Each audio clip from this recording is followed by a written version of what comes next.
Hello, and welcome to a quick introduction to Diablo IV. Some of the items we will cover in this basic introduction is character creation, gameplay, skill overview, and controls. There are a total of 5 classes currently in Diablo IV. From left to right, Barbarian, Necromancer, Sorcerer, Rogue, and Barbarian. Each has its own unique style of play and skills. I chose to create a rogue class character. This is a ranged or melee class with a focus and speed. The rogue isn't a tank, but a damage dealer. Next, we will walk through the character creation process.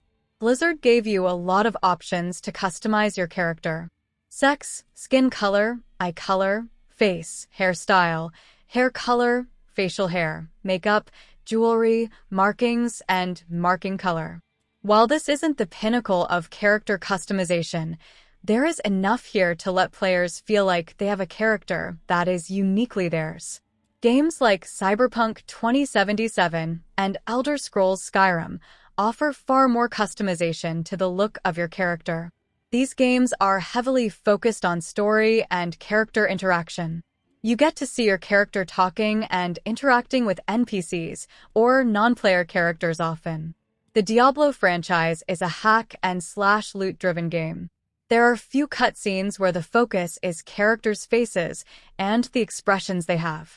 Once you have your character customized, you get to choose between the seasonal or eternal realm and starting difficulty.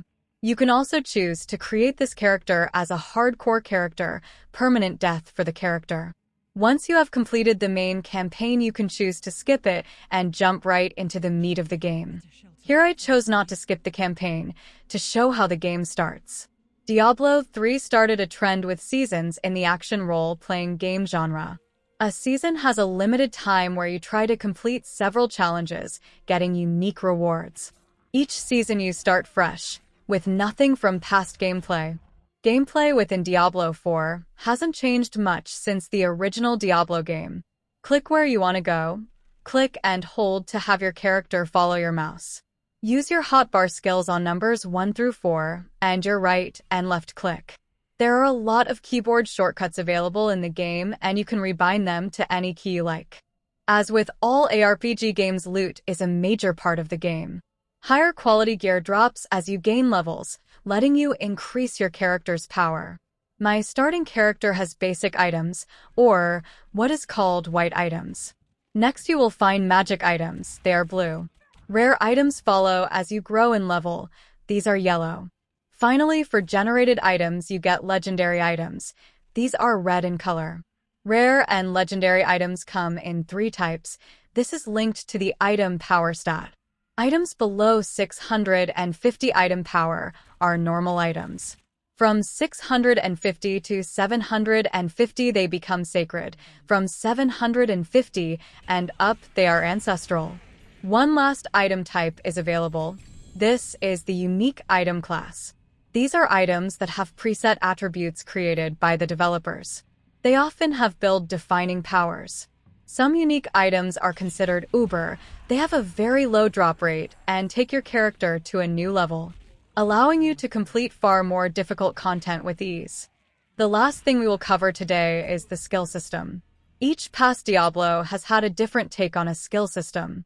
Diablo IV does not buck that trend. Here we have a skill tree that pays homage to Diablo II. Once you pass level 50, you gain access to the Paragon board. These are passive skills that allow you to further customize your build.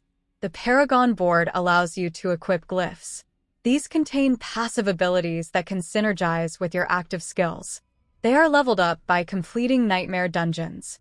Your skill can be assigned to your skill bar from the character sheet or by pressing S on the keyboard. The Barbarian and Sorcerer have extra features that are managed from the available skills window. Skills can be assigned and moved by clicking and dragging. Diablo IV has a crafting system that isn't as complex or detailed as Path of Exile, but does allow for some more itemization or customization of your character. There are several types of vendors for crafting. The blacksmith can salvage any gear you don't want for crafting materials. Repair, temper, and masterwork your equipment. The The jeweler can craft jewels, remove jewels, and add sockets to gear. The occultist handles aspects. These are legendary powers that your items contain. Once a legendary item is salvaged, its aspect is stored in the Codex of Power and can be used on other gear. The occultist also handles sigils for nightmare dungeons, creating and salvaging them, and lastly can enchant an item, allowing you to replace a single affix on your item. This wraps up my basic introduction to Diablo IV.